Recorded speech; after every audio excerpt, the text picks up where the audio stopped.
Hey class, Dr. Danju here again. Today, what we're going to be talking about is continuous normal distribution. Now, I want you to be reminded that when we talk about continuous, it is some kind of measured value, height, weight, voltage, velocity, current. Anything that is measured is what we considered a continuous numerical variable. But when we're talking about continuous normal distribution, we're talking about a continuous probability and the distribution as a whole. Today, let's jump into this lesson and see how we can actually calculate like the chance, the likelihood that something is going to be between this height and this height, that something is going to be between that weight and this weight, something that is between this time and that time. That is what we're going to be doing with continuous numerical variable. So what I'm going to do is I'm going to share my screen with you all. And once again, my head is going to be on a swivel, so bear with me as we go through this. All right, so I'm going to get this up and going. So let's get into our lecture for today. And what we're going to do is a quick review. All right, so let me minimize this. All right, in chapters 5, we talked about a discrete probability distribution. It was exact and it was precise. All right, can we calculate these discrete probability distributions uniformly in terms of the mean, in terms of the variance and the standard deviation? As a reminder, these were your manual calculations, but can we do it in a more effective, efficient way using Excel? Yes, we can. All right. In Excel, they're going to be giving you this information, these first two columns right here, or you'll be able to calculate at least the probability of it. What we said was step one was to calculate the mean. It is the sum product of these two columns, and that is the mean formula right here. Number two, calculate the square deviation from the mean. Do you see where it says squared? This equation part right here, this first part of the equation, that is your square deviation from the mean. Calculate the mean, calculate your square deviation from the mean, then calculate your variance. All right, now that you have this column and this column, you can calculate it is the sum product of these two columns right here. Last but not least, how do you calculate your standard deviation? It is the square root of your variance. Good. Then we talked about binomial distribution. Anytime we're dealing with some kind of success rate, then we can calculate the probability that there's going to be zero chances. There's going to be one chances. There's going to be 10 chances. So the example that I use is if I'm a basketball player and I go to the rec center and I can shoot down, knock down some three-pointers at 30%. All right, that is my success rate. So what is the probability that I show up to a new rec center and I'm going to make 0 points on that day, zero three-pointers on that day? We can calculate that probability. All right. So how do you actually calculate it at each specific point? At 0 points, and 1 point, at three-pointers, or five three-pointers in that game. We use this manual formula right here. But we don't actually use this formula. We use Excel. And the way we're going to do it is binomial.distribution. All right. And then we have our X at 0. Then we have our sample size, and we also have our success rate. But please note that it always ends in false. If we're dealing with some kind of time or space kind of problem, all right, we'll use the Poisson distribution. Here is your manual formula. But how do we do it in Excel to make it more effective and efficient? We use Poisson, that distribution. All right, here is your X. Here is the average. All right, and it ends in false. All right, good, good, good. Hypergeometric is a souped up version of binomial. This is what it looks like. Once you have all the parameters, you can find it at each specific point. All right, so that is a quick review. Now let's get into continuous normal distribution. Once again, with continuous normal distribution, I want you to think in terms of some kind of measured value, time, weight, voltage, height. Anything that is measured, it is a continuous numerical variable. But we're looking at continuous normal distributions, and we're looking to see, can we find a probability within, for example, what is the probability that everyone can get where they're going in 15 minutes or less? All right. Can you get from building one to building 42 in 15 minutes or less? It doesn't matter your physical attributes. It doesn't matter what you look like. It doesn't matter, are you able or not able? Can you get there in 15 minutes or less? And should they change the time or not? So you can actually make these calculations and then make informed decisions from that. So I always want to talk about these topics from a Christian worldview perspective. It is some kind of measured value. And for the most part, we use some kind of time when we're dealing with continuous normal distribution. But I want you to think of continuous normal distribution from a high level perspective. All right. And my story today is going to be coming from Jeremiah. As I'm reading this story to you, I want you to take yourself and put it in the shoes of Jeremiah. All right. As I'm reading this, God is going to be talking to Jeremiah. Just imagine you have self-esteem issues. You're too young. You're not good enough. You're not pretty enough. You're not handsome enough. Or you don't have what it takes to get whatever you need done. All right. And God is responding to Jeremiah and explaining to him how he has created him. All right. So here's my story. It's coming from Jeremiah 1:5. God says to Jeremiah, "Before I formed you in the womb, I knew you. Before you were born, I set you apart. I appointed you as a prophet to the nations." Some of you guys have heard that several times, and it didn't make any sense. But once again, we're talking about continuous normal distribution, some kind of measured value. So as you're thinking about measured value, I want to break this down a little bit more. All right. And once again, put yourself in Jeremiah's shoes. You're having a bad day. All right. You don't even know why you're here. All right. And this is what God is saying to you. This is what he said to Jeremiah. Before I formed you in the womb, do you hear time? All right. God is outside the time that you actually existed. All right. He said, Before I formed you in the womb to come here on earth, I knew you. That should be encouraging to you because what that means is that God is above, is greater than, is outside of our time. All right. So he said, Before I formed you in the womb, I knew you. God knows you. But the part that always trips me out is this part right here. Did you know that God was up in your mama's belly, forming you the way you are? Amazing, spectacular, splendiferous, wonderful, just the way you are. God was saying to Jeremiah, Yeah, man, I know you were having issues, but did you know I formed you up in your mama's belly to make you who you are, a unique person? I want you to hear that for yourself. God is was there forming you amazing. So I don't want to see any of you guys walking with your head down, sad, whatever. Man, start strutting your stuff like, look, man, God created me to be who I am. Let's go. Let's go. All right. He said, Before I formed you in the womb, I knew you.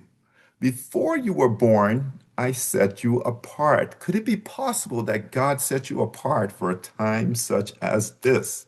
I certainly believe that. All right. I appointed you as a prophet, someone who hears from me and repeats basically what I'm saying to you to the people. He made him a prophet to the nations. Could it be possible that you can actually hear from God? Well, that's what this scripture verse is saying. God is saying to Jeremiah. Today, what we're going to do is calculate what is the probability. probability? What is the chance? What is the likelihood from some kind of measured value? What is the probability that you are here for such a time as this? All right. What is the probability that God created you and formed you, had a plan for you before you even got here? Let's show you how to make these calculations so that way when you get into the real world, you can help them make informed decisions. Let's go, let's go, let's go. All right, so how will we do this today? We're going to be breaking this down in basically three ways. We're going to look at continuous normal distributions and break them down uniformly, normally, and exponentially. They follow the same kind of template, but once you get the concept, you should be able to do it uniformly, normally, and exponentially. All right, so in chapters 5, we dealt with it specifically. Can we find the probability at each specific point? Now we're going to be doing in chapter 6, continuous. It is a range of values. What is the probability 50 minutes or less? What is the probability of 50 minutes or more? All right, so let's say 50 minutes or less hit somewhere right here. What is the probability for the area under the curve to the left? If you want it to be greater than for the area under the curve to the right. All right, so let's get into this. How do we find the probabilities between 2 points? Can we find it? Do you see the dark gray area right here? Can we find the probability of a uniform normal distribution between 2 points? We'll show you how to do that. Can we find it if it's in a normal bell-shaped curve between 2 points? We'll show you how to do that. And can we find it exponentially between 2 points? Yes, we're going to show you how to do that. Please note to self, probability in these examples are not, they're never going to be probability is equal to. It's either going to be less than or equal to or greater than or equals to. It is never equals to. When we're dealing with probability that is equal to, we say that that's the function of X. All right. Just like we learned in chapters 5, if we wanted to know that exact probability, we will say the function at 5, the function at 0, the function at 15. It is that exact precise number. So this is why probabilities are never equal to something. It is less than or equal to or greater than or equals to. It is a range of values. All right, good, good, good. So let's get into understanding probabilities. How can we find the probabilities between 2 points if it's uniformed? So let's say A was a number like 2. Let's say this is 4. Let's say this is 6. Let's say this is 10. Can we find the probabilities up in here? Yes, we can. So it is a simple formula. All right, I'm going to put this up here. All right, it's a lot going on right here, but I want you to just focus in on this last part right here. Can you find the probability between x1 and x2? Right here. That's how you actually write it. All right. Yes, it is the range of your small box divided by the range of your bigger box. All right.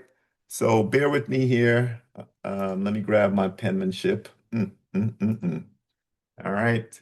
And I'm gonna put, all right, let's say on the number line right here at A, let's say this was 2. I'm gonna put it up here so I don't have to write it all small. Let's say this line right here is at 4.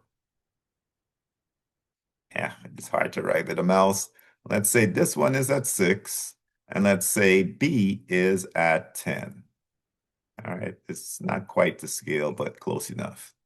So how do I find the probabilities up in here, up in here? It's too easy.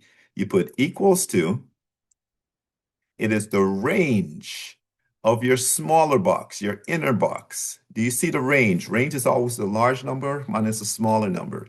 So you will go 6 minus 4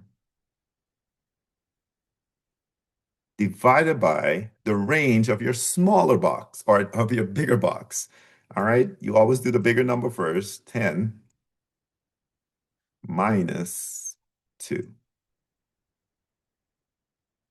When you calculate that out, you will have the range up in here, up in here. Your probabilities are right there. So that is the concept. When it's uniformed, it is the range of your small box divided by the range of your bigger box. Bam! You will have the probabilities between x1 and x2. Don't get it wrong. All right, let me clear this out. And let's go to let me erase all, grab back my laser. All right, let's do it normally. How do we find the probabilities between 2 points, x1 and x2, normally? All right, so for me, I have a little jingle that goes in my head when I'm dealing with normal distribution. What we do is we take normal values, convert them into z values. Remember when we did z values? All right, we're trying to see we can take any set of numbers and normalize it by putting it into a z score. All right, so we can take these x values, convert them to z values, and then you can find your probabilities. All right, so in my head, I hear this little jingle, x to z to probability. Get it? Chicka, chicka. Anyways, x to z to probability. So what it looks like is like this. You change your regular x values. Let's say we were dealing with age, 19, 20, 21. All right. Let's say your x was 19. All right. You convert it to a z value, and then you can find your probability. So back in the day, the way we would do it, let's say we had these numbers right here. All right, we got 100, we got 200. Here is your Z formula. All right, so you will take these regular X values, convert them into Z values. All right, so when we put in all that information, this is what it will be at the median. All right, 0. Here is what it will be at 200, 2 in this example. All right, so we go from X to Z.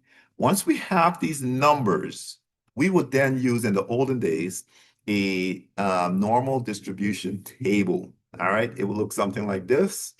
All right, so if it was at 0, 0, there's a probability right there. But this one we're looking at is this 2.0 right here. So you will go to 2.0, and because it had 0, 0, here would be your probability. That is the old way of doing it. Believe you me, that was a very, very archaic way of doing it, and it caused a lot of problems trying to line up everything and make sure that you have the right probability values. But you guys get to use Excel, all right? What you will be using is the normal distribution function within Excel. So hear me on this. If you're finding probabilities that go to the left, let's say we were finding it from, in this example, 20,000. X is less than or equal to 20,000. You will use the normal distribution function. You will put in that 20,000, you will put in your mean, you'll put in your standard deviation, and do you see how it ends in true? All right. So when you're doing a range of data, it ends in true. When you're doing exact and precise, it ends in false. All right. So if you're going to the left, you use the normal distribution function. If you're doing between two different points, all right, you do the last number first. Do you see 40,000?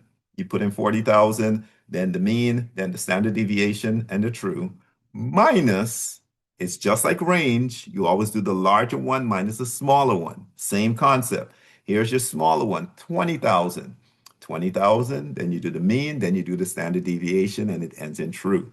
When you minus these two, it will give you the probability between those 2 points. Yeah, yeah. Last but not least, if you're going to the right, you must do 1 minus. Remember, the entire probability from this point all the way to here is 100% or 1. All right. So what you would do is 1 minus the normal distribution, and you can find the areas to the right. How is it actually written? The probability of X is greater than or equal to 40,000. When you hear greater than, you must always, always, always do one minus. All right, note that to self. Now, we can also invert it. If we know the probability value, we can use the normal that inverted and convert it back from probability to z back to our x. So remember, the normal function is x to z to probability. But we can invert it and go from our probability back to our x by using the normal that inverted function. Cool, cool. All right, we're going to show you this once we get into the actual homework. But what happens if you knew your z value? Can you go from z to probability? Yes, you can. So if you know your z, you use normal.s. All right, normal dot standardized value dot distribution.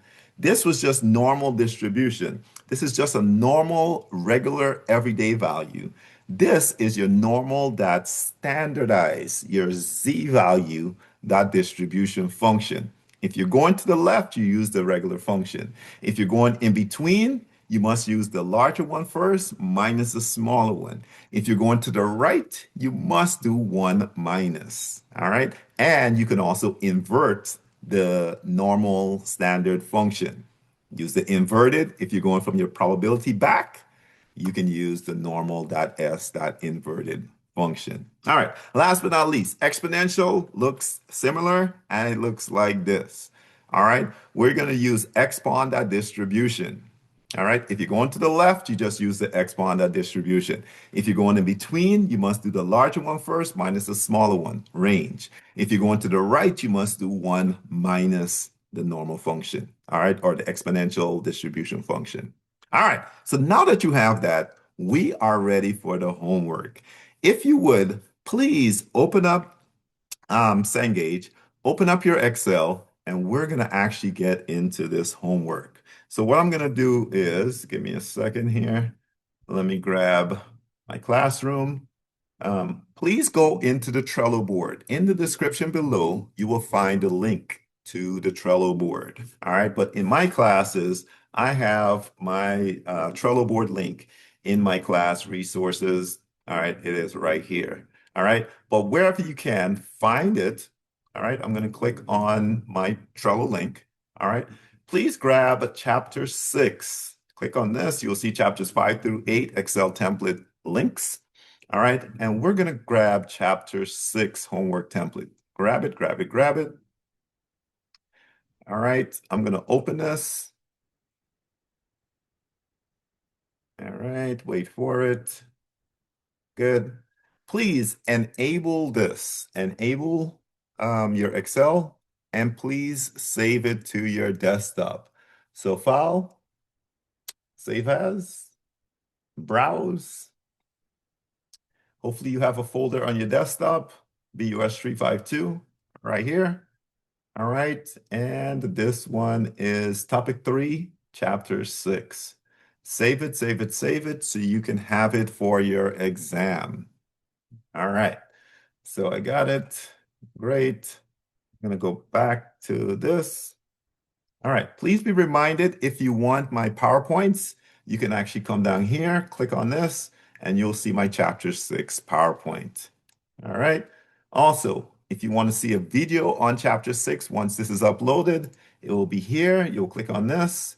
You will see chapter 6 homework tips and tricks link video. All right. So you can find that there. All right. So now what I'm going to do is I'm going to go find wherever your chapter 6 is within your classroom. All right. And click on chapter 6 homework assignment and open the assignment, please. All right, as that is opening, please do a dual screen. All right, slide your Cengage over to the one side, then have your Excel over on the next side. And we're going to start off with 6.02, please. 6.02. All right. So click through until you find exercise 6.02. Ah, there we go, there we go, there we go. All right, on this one, they're checking to see from a uniform perspective, can you find the areas between 2 points? All right, so let's get into this. You will see the random variable is known to be uniformly distributed. So this way you know that you're not using normal. This way you know that you're not using exponential. All right, it is uniformly distributed between 10 and 20. So put in that for 10, put in that for 20. This is your bigger box. All right, good, good, good. And then it says, which of the following graphs accurately represent this probability density function? Please don't mess this up. Find between 10 and 20, all right, and select it. So mine would actually be, all right, the second one. This is 2. All right, check your work just to make sure you got it right. Yes, indeed. All right. So this is that in my case. All right. Your f of x. All right. How do you calculate your f of x? Here is your formula. You don't actually need this, but just so you can see how high does it go up, in other words. So I will copy this, double click and paste. All right. Double click on B. All right. It highlights B, and I'm going to click on B's number. Double click on A. It highlights A. I'm going to click on A's number. All right, so when I press enter, this is how high up it goes, zero point 0.1. All right, so now you can figure out how to get the f of x value and the x values as well. All right, so let's go into parts B. The thing that you're looking at in parts B is the probability of x is less than 15. This is the number that you're looking at in terms of, if it's to the right, it will basically be your x2. If it's between two numbers, the first one is x1, the second one is x2. Hopefully that makes sense to you. All right. But what we're going to do is A and B and x2. So because this number is just to the right, all right, we're just going to put in 15. All right here in x2, just put in 15. Here's your formula. Grab it, copy it. We're going to paste that. Double click and paste. All right, double click on your x2. Click the number associated with your x2. Good. Double click on your A. Grab your A. Double click on your B. Grab your B. Double click on A again and grab your A. This is how we find the probabilities between 15 to 10, if that makes sense. All right, 0.05. You can type it in, or 0.5. Check your work. Scroll down, outstanding. All right, you can please put that to the right because we're going to be changing these values. So that way you know what the answer was originally. Put it to the right. All right, next one. It goes on to say, compute the probabilities between 2 points, 12 and 18. So your x1 is going to be 12, in my case, and your x2 is going to be 18. All right, you see how that changed? So please don't change your answer. Leave your original answer in there. So now we can go to this, grab this formula, paste it in there. X2, click it. X1, click it. The range of your smaller box divided by the range of your bigger box. Yeah, yeah. Here's your bigger box.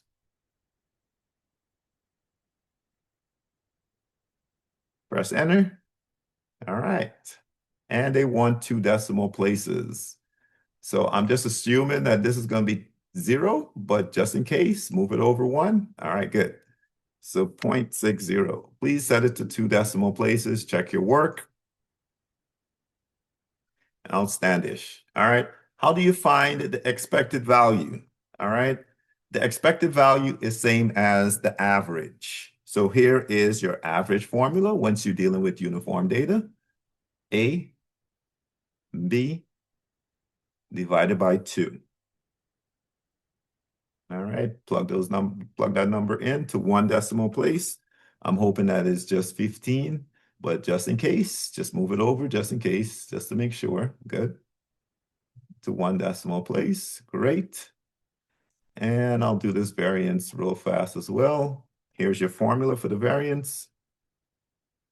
Double click on B, grab your B, double click on A, grab your A. All right, squared divided by 12. So when you press enter, all right, you can plug those numbers in. They want two decimal places for that one. Let's check our work.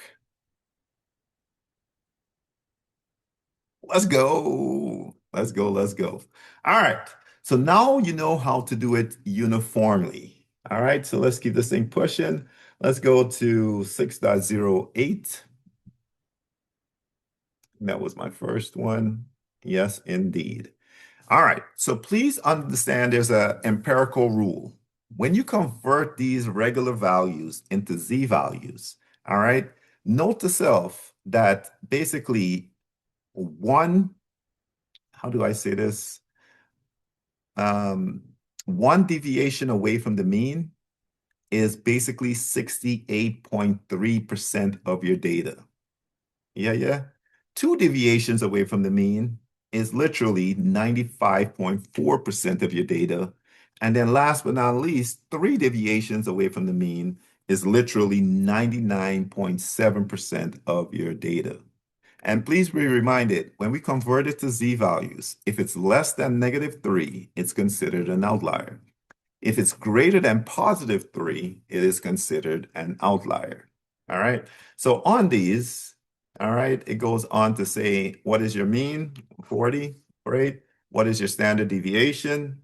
10.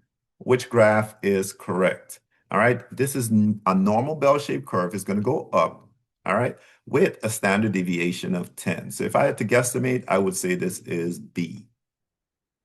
Uh, yep, with a median of 140.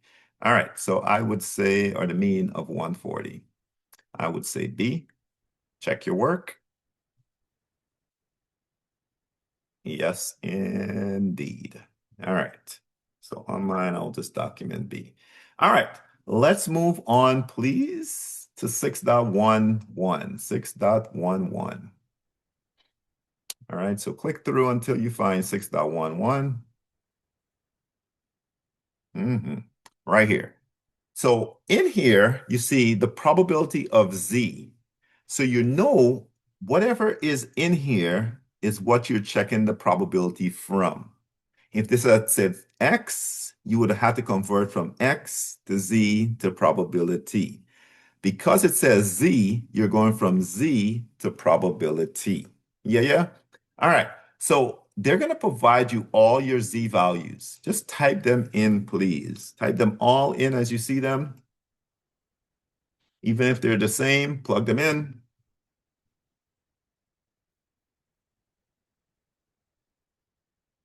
All right. And for these, put in the first one and then the last one.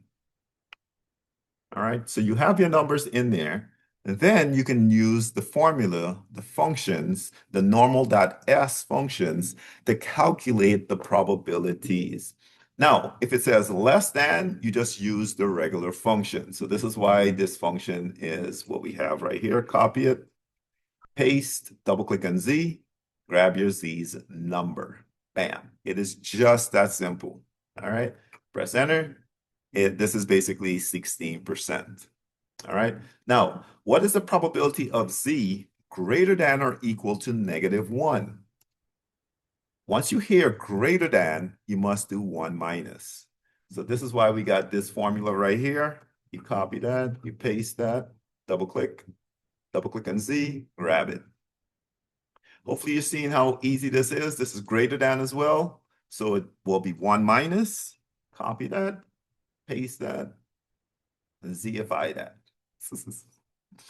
All right, grab this. This is also greater than. So it's 1 minus. Copy that, paste that, Zify that. And last but not least, you have between two numbers. These are my favorites. All right. It is the range of both of these formulas. So watch me how I do this, and then you can do yours. Z2, the larger one comes first. Click it. Minus the smaller one, Z1, comes second. Click it. And believe it or not, it's just as simple to find the probability between 2 points. All right. So if you can, I would just copy and paste all of this. Who got time to type all of that? Not this guy. All right. I'm going to paste. I'm going to say basically all these are right. So I'm going to test after I did all this hard work. Normally, you like to test right after you do the first one, and then after the second one, just to make sure that you're on the right path. But I'm confident in me, you know. Hey, there we go, there we go. Be confident in you. You got this. All right. Good work, good work. All right, let's go to 6.12, please. 6.12. All right. I believe this is an exam question. If you go to the PowerPoint, it will show you which ones are on the exam. And I'm looking on the back end here, and I'm seeing, yes, 6.12 is an exam one and 6.25. All right, so we got to make sure that those are right on our Excel. So if you can, please click through until you find 6.12. Bam. All right. And once again, because you see Z, you know that you're going from Z to probability. Yeah, yeah. All right. So plug in your numbers as you see them.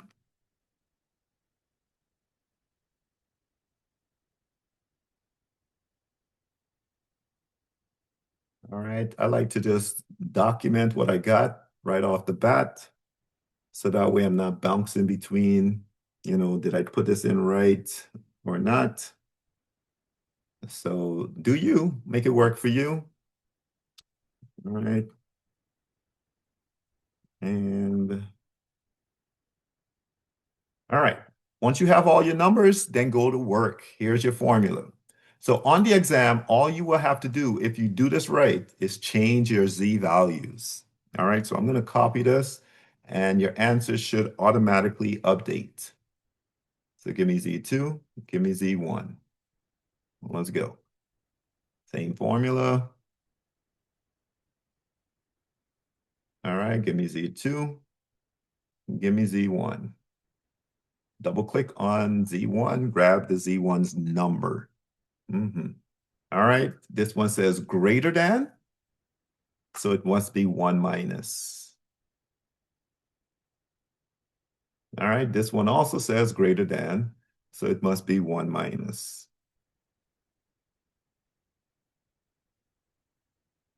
All right, this one says less than, so it is the normal dot S dot distribution function.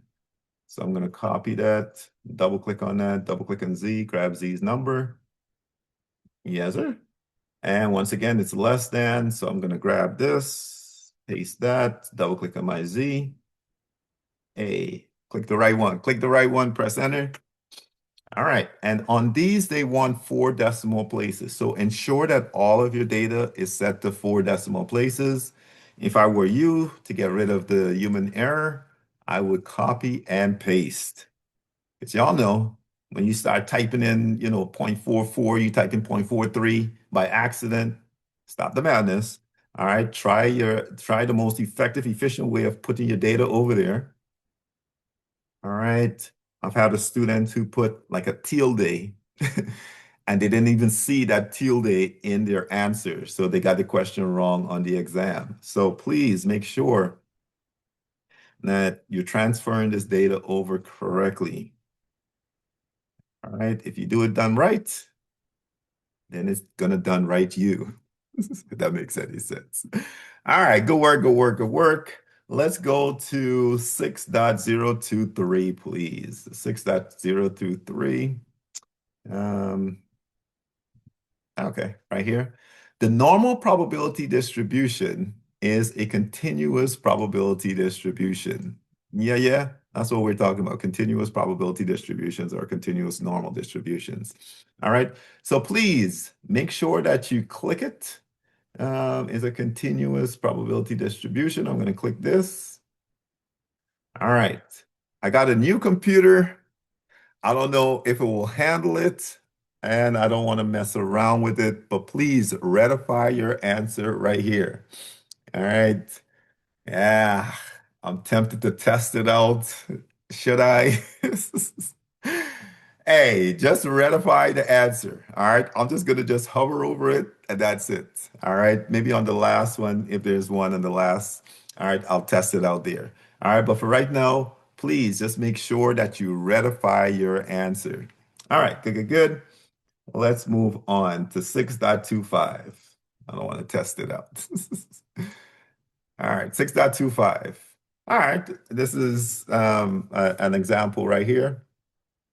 So, normal income refers to an income value that is not adjusted for inflation. All right, so they're dealing with some kind of normal income. All right, the state with the highest annual real income per capita in 2020 is Connecticut. All right, and with a per capita income of 68,599. All right, so please plug in your mean. All right.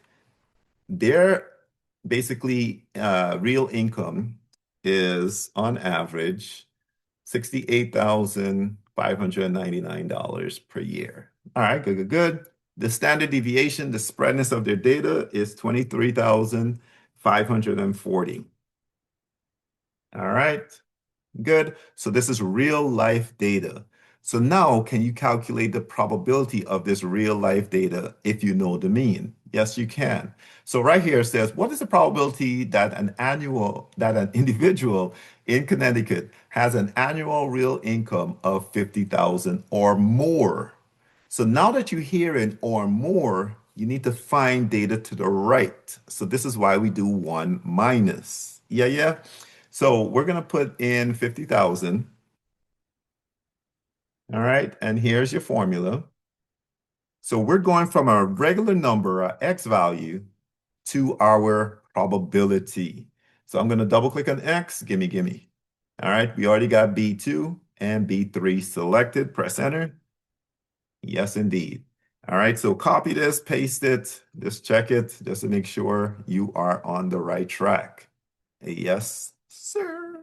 Let's go, let's go. All right, what is the probability that an individual with an income of 30,000 or less, all right, so 30,000 or less, what we do is use the regular normal distribution function.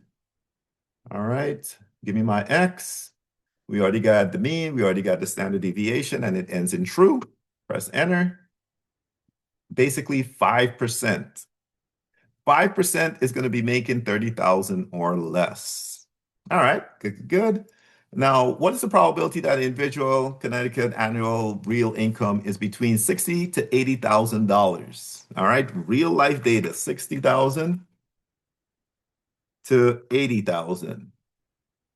All right. And remember, it's the range. So you must do the larger one first minus the smaller one. So I'm going to paste it in there. X2, gimme, gimme. All right. It has the mean, it has the standard deviation. Then for the second part, X1 is your smaller value. The mean, the standard deviation, press enter. 32% will be making money between 60 and $80,000 or 80 or 33% if I were to round up. Outstanding. All right. And then 99th. All right. In this one, let's say your P, we must change this from a percentage into a decimal. So we're going to do 0.99. We're going to invert it. We want to know what is the actual X value if you add the 99% percentile of annual real income in Connecticut. So I'm gonna copy that, paste that, and double click on my P. All right. And you're gonna actually be making this, and they want the two decimal places. So if you're in the 99 percentile, you're making $123,361.23. All right, check your work. Pretty cool, huh? All right, so you can invert it or you can go from X to probability. All right, so in your steps, you don't have to go X to Z to probability. You can go straight from X to probability, or you can go from Z to probability, or you can invert it. All right, good work, good work, good work. Let's go to 6.23, please. Or 6.37. 6.37. All right, I'll slide that over. All right, perfect. 6.37. So you can just scan in there. We got Alexa, Amazon Alexa apps were downloaded sometime 2,800 times per day. All right, so that is your average. 2,800 per day. The spreadness of the data is 860. All right. Then it says, what is the probability there are 2,000 or fewer? So because you hear fewer, you should know that you're using the normal function. So I'm going to put in 2,000. All right. We're going to be using the normal distribution, regular function. Give me my x1. All right. My mean is already selected. My standard deviation is already selected. All right. I'm going to copy that and paste that over yonder. Check my work. Yes, sir. All right. What is the probability there are between 1,500 to 2,500 downloads from Alexa? All right. So plug it in.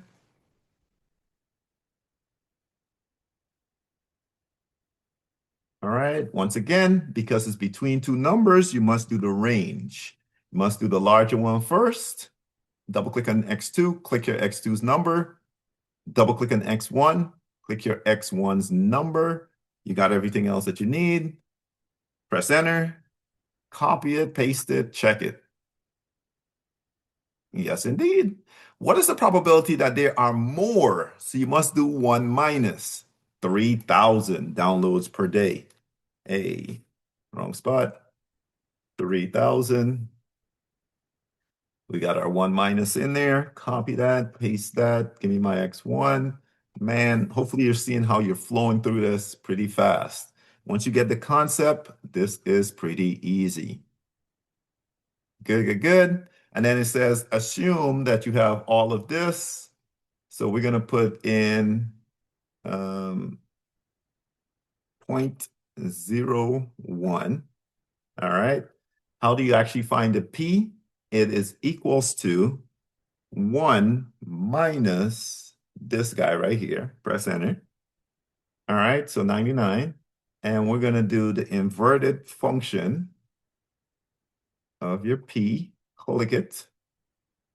And this should be your answer per day. How many downloads per day? 4,801. So copy that, paste that, check that. Yes, indeed. All right, so please make sure you get this right. Put in your decimal point that you have. All right, do 1 minus to get the actual value. All right, the 99%. And then you do the normal inverted function to get your answer. All right, good work, good work, good work. Let's do one more. All right, let's go to 6.091. All right, Excel's normal inverted function can be used to compute what? All right, it can be used to convert the normal distribution x value given a cumulative probability. All right, yes, it will be this one.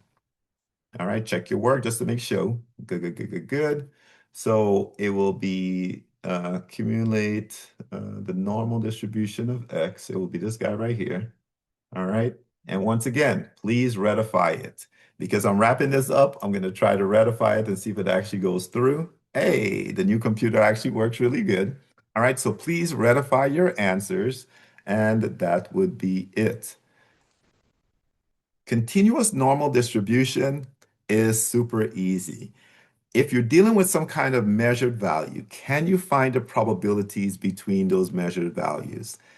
Can you calculate the probabilities of Americans who are between 5'5" and 6 feet? Can you calculate the probabilities of someone within your classroom that have a weight between 150 and 300? Can you calculate regular values and find the probabilities of them? Can you also find the inverse? If you know the probability, can you find what the real x values are? Yes, you can. Hopefully, you saw how we did it in our lesson today in the homework. Make sure that you have your Excel saved. Post it. Once you have everything greenified in your homework assignment, submit your assignment for grading. And that's all we got. See you next time. Have a great day.